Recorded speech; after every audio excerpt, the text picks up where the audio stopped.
জানেন যে বিগত 13 তারিখে আমরা প্রেস ক্লাবে আমরা এই অনুষ্ঠান করেছিলাম বা ব্রিফটা করেছি আমাদের বিক্ষোভ সমাবেশ থেকেই।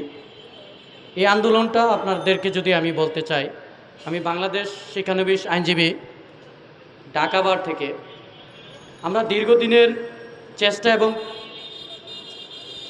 দীর্ঘদিনের আন্দোলনের সব কিছু মিলিয়ে আমরা আমাদের সিনিয়র ভাই থেকে শুরু করে এবং আমাদের যারা বাংলাদেশ শিক্ষানবিশ আইনজীবী আছেন যারা, আপনারা জানলে 70,000 স্টুডেন্ট এখন বার কাউন্সিলের নিয়ন্ত্রণে বা আন্ডারে পরীক্ষা দিবেন।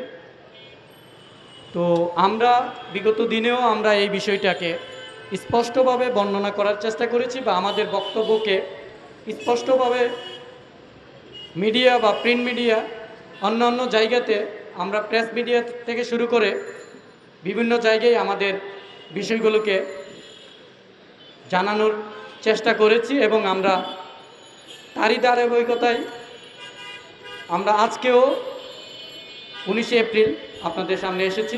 অসংখ্য ধন্যবাদ। আপনারা আমাদেরকে বিভিন্নভাবে আমাদের বক্তব্যকে আপনারা কাভারেজ করছেন।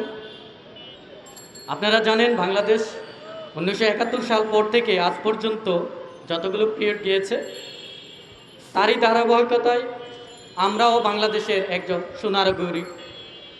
সুনারগরিকের যেই 5টি মৌলিক চাহিদা থাকে একটি রাষ্ট্রের মধ্যে, বা একটা রাষ্ট্র কখন কিভাবে সেটাকে নিশ্চিত করবে, সেটা একমাত্র রাষ্ট্র ব্যবস্থাপনা থেকে আমরা পেয়ে থাকি। আমি যদি বলতে চাই যে আজকের দিনে বা আজকের এই 19শে এপ্রিল